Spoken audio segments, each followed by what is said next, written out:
Let's use discretion and stop doxing of any kind.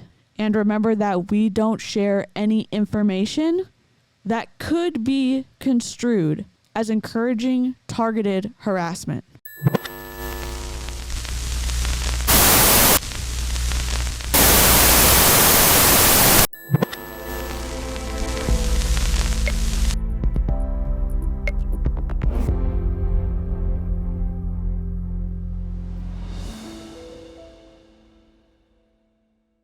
Hey, it's good to have you here.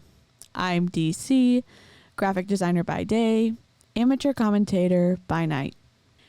I'm a multi-level marketing dropout trying to live a full, grounded life, helping you know the score so you can decode the shit.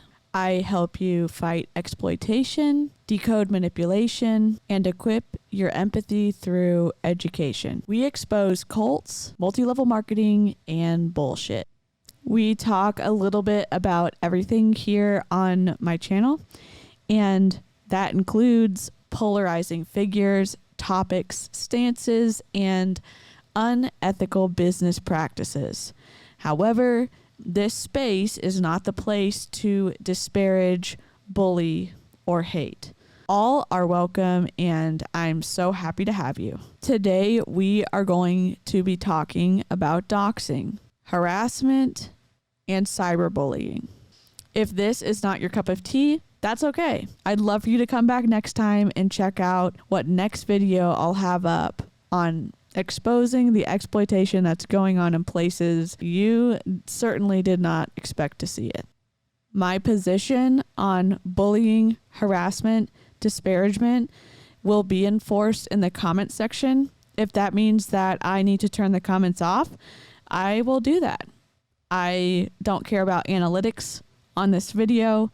I'm creating this as a source of information, as an educational material, so that you can be better equipped on standards of care that you might want to consider when engaging in the digital space here on YouTube or generally online. My understanding is coming from a consumer perspective.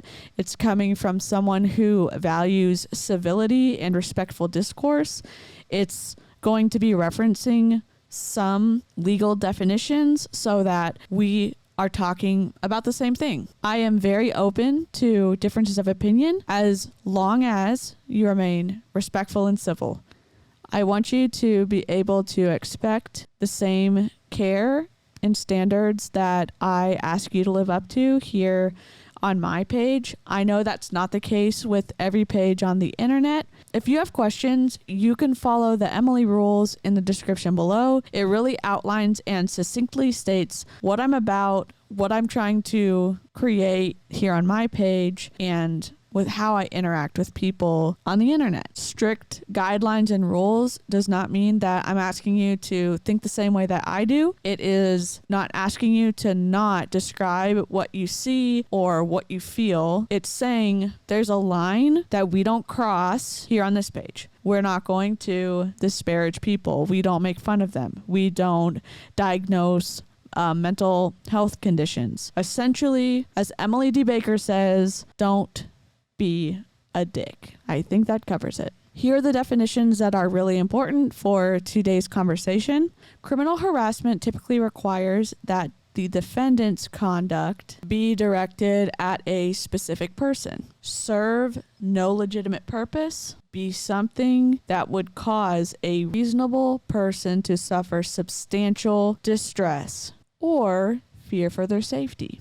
There are different types of criminal harassment. If you didn't know, harassment can be verbal or nonverbal. They can use physical gestures to threaten or annoy a victim, or a person may threaten someone else through a pattern of behavior, such as showing up to the victim's workplace or home. Harassment can take many forms: stalking, cyberstalking, cyberbullying, intimidation, and hate crimes.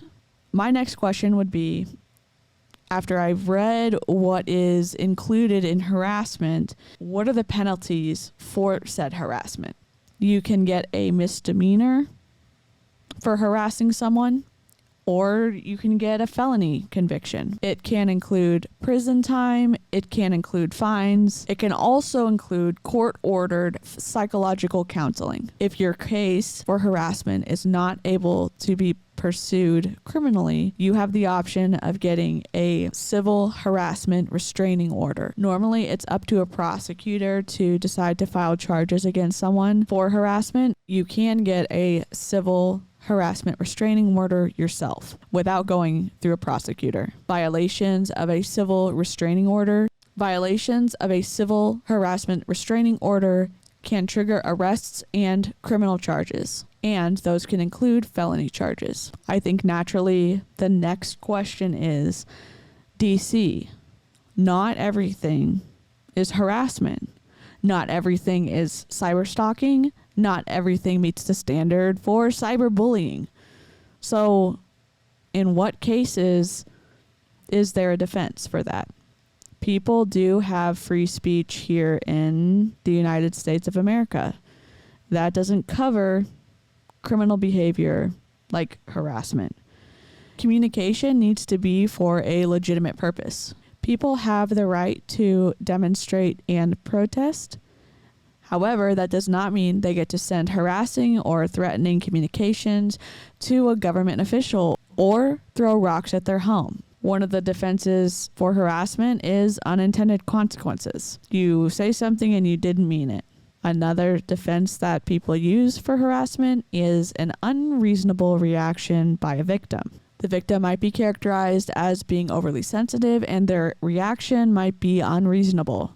Defense to harassment charges also include people saying that they were just bluffing, that their threats were hollow, and they didn't mean it. Cyberstalking or cyberbullying is a form of harassment.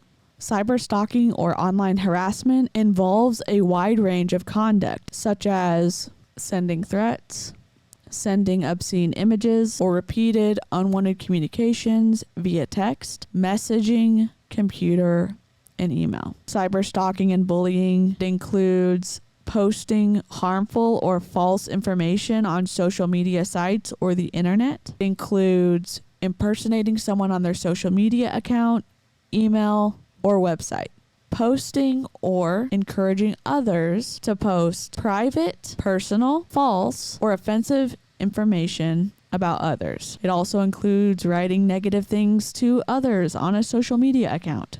It includes writing negative things to others via email. Doxing is a form of harassment, and examples of doxing include releasing personal photos of an individual, posting an individual's phone number on the internet, posting their address on the internet, releasing info about an individual's family, place of employment, or other private documents. Doxing also encourages others to use released information to harass an individual. No human deserves to be harassed. No human deserves to be harassed like that on the internet. I can't rebuke that kind of bullshit strongly enough.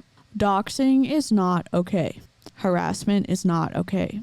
More so, it's illegal. Whether you see it or not, harassment, doxing, death threats happen on the internet. This behavior pisses me off. It pisses me off even more when it's directed towards people that I don't agree with.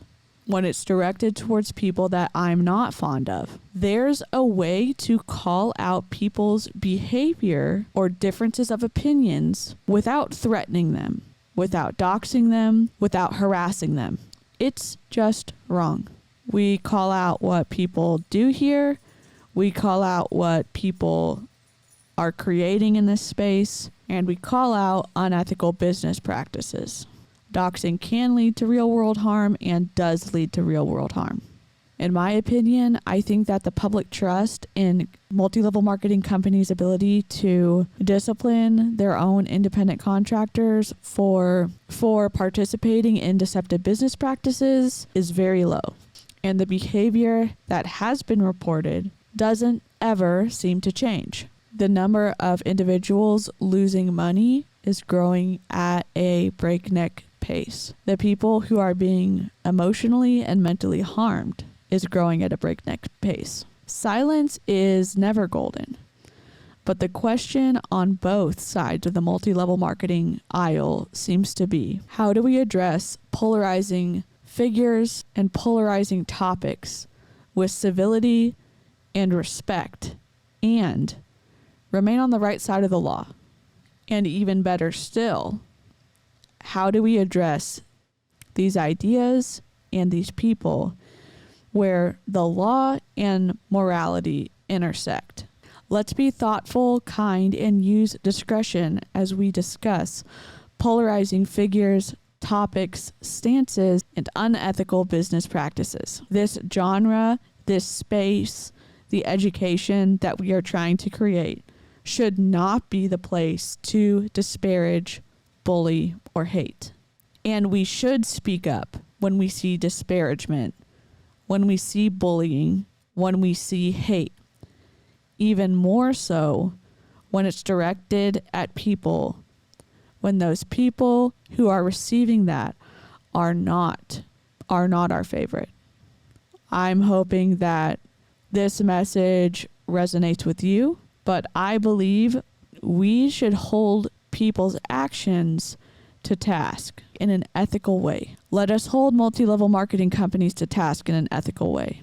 You already know I'm a big Emily D. Baker fan. I love what she's created on her channel. I believe in a lot of the same rules that she enforces over there. She really does say it best. Let's taste our words before we spit them out. Let's remember to be kind.